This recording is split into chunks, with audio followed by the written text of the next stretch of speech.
Hi, I want to talk about Kamala Harris. Pros and cons. Pro. Kamala is very smart and she has a lot of experience that is related to the job of being a president. Number one, she has a background as a district attorney and an attorney general in California. What does that mean? Well, if you watch her when she interrogated, I should say, when she was in Congress as a senator, you will notice that she asks very pointed questions and she doesn't let them get away with equivocation, which is where they try to avoid the answer oftentimes by not answering the question or lying or other techniques. This requires critical thinking and analysis and an understanding of false logic and lies and psychology and things like that. And it requires a person that has the willingness to confront somebody when they're not being honest. So she has a substantial history as a lawyer and then a politician in having to use those skills as part of her job. And that's very important because that means if she's president, she will be asking those same kinds of questions to people who are presenting information to her. And if she notices something that is inconsistent, she will go after it, I would bet. So that's a pro. Another pro. She's a woman. We've never had a female president. I've been waiting a long time for a female president. And there are people older than me that have been waiting even longer than me. She's a woman of color. She would be the second person of definitively non-white status after Obama to become president. I've been waiting, and so she would be the first woman of color and president as the president. And that is something I think is desirable. Now, does the fact that she's a woman or a person of color actually matter in terms of her performance as a president? Maybe. It depends on her psychology. It depends on what her underlying motivations are. It depends on if the disadvantages she has experienced in her life as a person of color have shaped her the right way or the wrong way. So it's hard for me to say. Now, if we look at her platform, very briefly, I'm just going to read off from her website just the title of each chapter of her plan. Cut taxes for working people. Now, I didn't read through it, so I don't know if she mentions what she's going to do for the rich. But in this chapter, and there are only two, she doesn't mention raising taxes for the rich. In other words, undoing the damage Trump did when he gave a much larger tax break to the rich than to the rest of us. Chapter 2, lower food and grocery costs.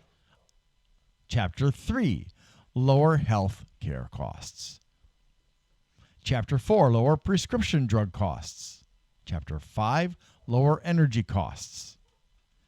And Chapter 6, lower costs by protecting consumers from fees and fraud.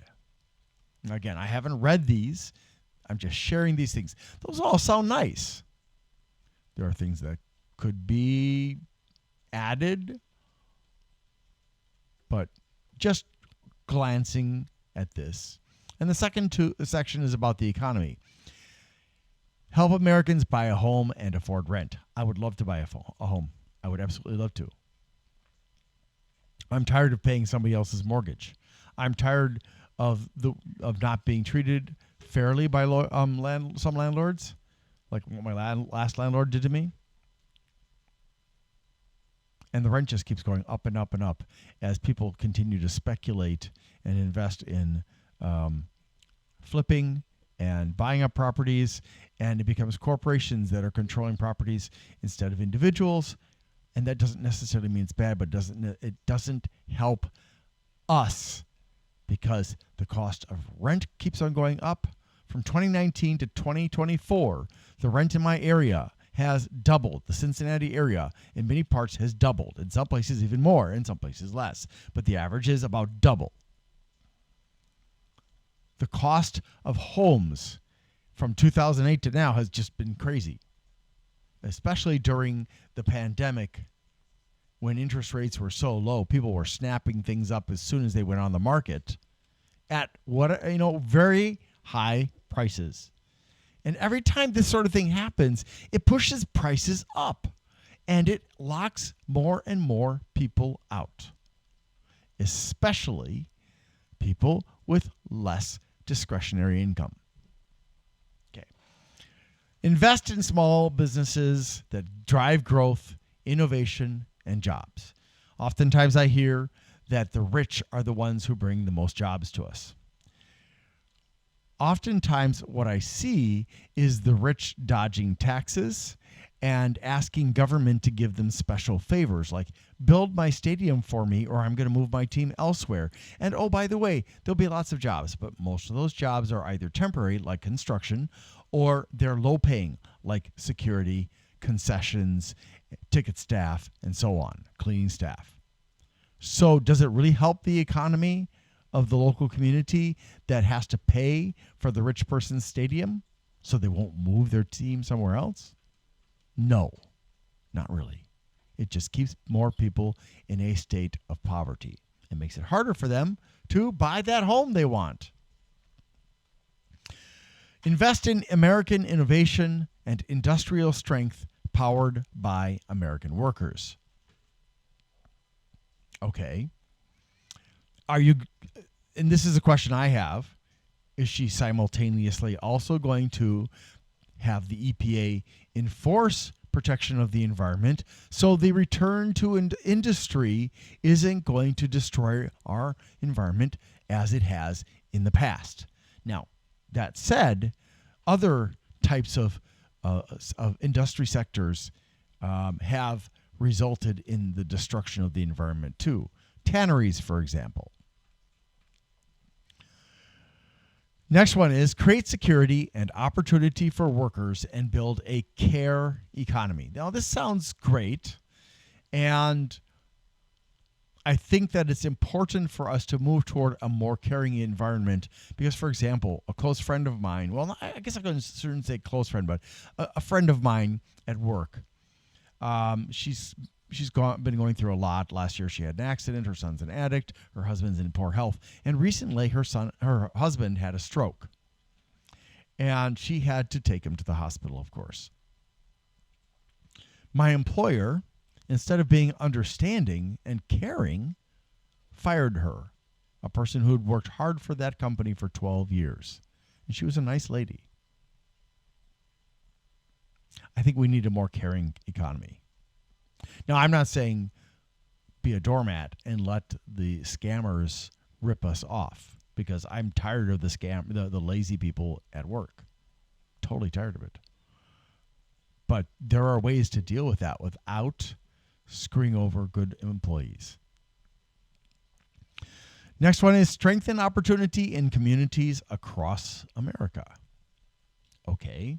I guess I would have to look and see what kind of opportunity they mean, but maybe it's obviously related to the economy. So this seems to be kind of a very vague, feel-good title. I hope the chapter isn't as well. Protect Americans' ability to retire with dignity. That would be nice. I'm getting close to retirement age. I'm looking at the possibility of maybe retiring at 70 if I'm lucky, unless miraculously my YouTube channels start paying my bills. So, I would, this would be something I want to read more about, but I think it's important. I also think that I would hope that this chapter says stop taxing Social Security. Because Social Security is taken out at the same time that taxes are taken. And Congress has repeatedly robbed the Social Security piggy bank and not put that money back in. And so then to add insult to injury by taxing the income you've held, the government has held on to and earned interest from is just criminal. So if that's not in that chapter, that's seriously problematic. 13, the last chapter, make our tax code more fair and promote growth. I like that idea, although I would like to see the details. What bothers me about the platform is there's no mention of education. There's no mention of the environment. There's nothing in these broad topics that I have listed for you. And again, I have not read any of these chapters. I see no mention of things like abortion, the morning after pill, in vitro fertilization, and so on. A lot of hot topics don't seem to be in these chapter titles. Does that mean they're not in there somewhere? No, but there should be chapters that address things in a more, so that you would know, oh, I can look at this chapter to find out about fracking, which is a very stupid thing to do. When gas prices are high, you can earn a profit from fracking. When gas prices are not high enough, you lose money fracking. On top of that, you're destroying bedrock, which is foundational rock that helps to keep everything stable. And when you crack it open to get get the gas and the oil, you're destabilizing the land above it. And there have been studies that have demonstrated that there's an increase in seismic activity in areas where fracking has been performed. Not good, right? On top of that, there is the very real risk of the special liquid that they use getting into the water table and contaminating it. Why? Well, number one, they've cracked all the rocks so the water can dribble into or flow into the water table. Number two, the problem is there was this famous guy that was promoting fracking, and he kept on saying in interview after interview, I feel safe drinking it. And yet, when he was in an interview with a reporter on the reporter's set, and the reporter pulled out the fracking liquid and said, here, you said you would drink it. The man got angry and he walked out. What does that tell you about fracking liquid? What does that tell you about that man? Bad things in both cases. Anyways, so this seems very, very nice. Now, there are some cons that I have perceived with Kamala. She's apparently pro-fracking. And apparently, if somebody, for whatever reason, declares that their gender is the opposite of what it is, according to genetics or what the doctor saw when the baby was born, which isn't necessarily what the child actually is, because of the people who fit into the middle sex category, because of various syndromes and whatnot, that person will be put into the jail that is appropriate for their birth gender. Now, what that means is this. And I know there are people out there that are not going to care. I'm not talking to you because you're an idiot. Say, for example, your daughter transitions into being a guy. Now, you would think that he would go to the men's prison, but no, he would go to the women's prison. Now, assuming your daughter is female, is a good person, a nice person, Well, maybe they wouldn't end up in jail if they were, but let's just assume that they were like not a hardened criminal, not a violent criminal, just, like larceny and theft and stuff like that. Maybe, worst case scenario, she'd go around raping the actual, the females. If she hadn't fully transitioned and her penis was still functioning. But maybe she would have the crap beat out of her by the females there because of what she is to them. To them, your daughter represents a threat because her penis is working. Or they just don't like transgender people.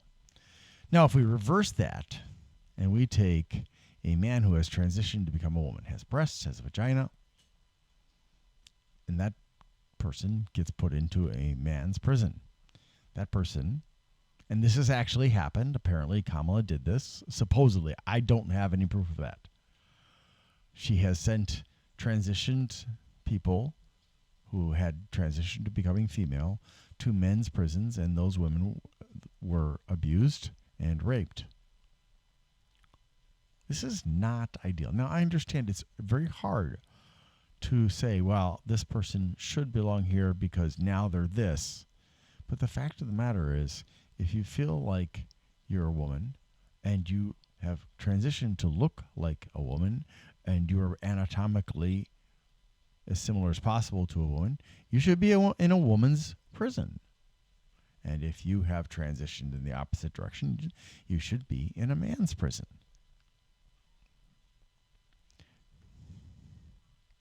So, in my mind, if Kamala Harris cannot acknowledge that reality, cannot accept that reality, and would condemn a person to the consequences of putting them in the wrong prison, then that's a definite con.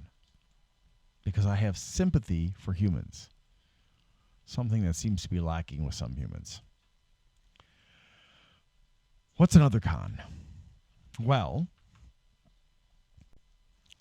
she represents the status quo. Now, I don't know how much she represents the status quo, but she does represent the status quo. Now, maybe she's been biding her time. No pun on Biden intended there. And waiting until she can get into the presidential seat or something like that, and then initiate her plan of action to make these reforms of whatever kind. Maybe, maybe not. But when you look at the Democrats and the Republicans, they have, over far longer than my lifespan, dominated a government that is not supposed to be bipartisan. Yes, it's true. The Founding Fathers did not set up our government to be bipartisan. It was supposed to be multipartisan, multicameral? I don't know. But there are supposed to be a broader variety of political parties that are able to actually get into government. But the Democrats and Republicans have worked hard to put up big barriers. And in some cases, they have defrauded legitimate politicians who have followed the rules and achieved the goals that were set for them. Now, reputedly, I heard that Jill Stein had been barred from being on the ballot in Nevada, that she had contacted the Secretary of State's office and been given the application to apply to be on the ballot. And they had deliberately, apparently, given her the wrong application. So when she turned it in, they said, oh, this is the wrong application. So they finally gave her the correct one. And then she turned it in, and they gave her the wrong petition. So when she realized that, she went back, and she got the correct petition. And then she got enough signatures to get on the ballot. And then they denied her the right to be on the ballot. And she went to court, and the court upheld that decision to keep her off the ballot. Do you know who did that? The Democrats. Yeah. So much for the Democrats being for democracy. Why would they do that? Well, Nevada's kind of an important state.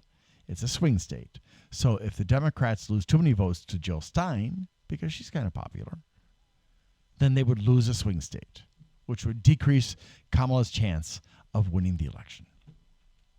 Now, I'm not saying that this was Kamala's idea, but this is a con to me. And this is an example of why I don't trust the Democrats. Now, if anybody's been paying attention, they would already know why I don't trust the Republicans.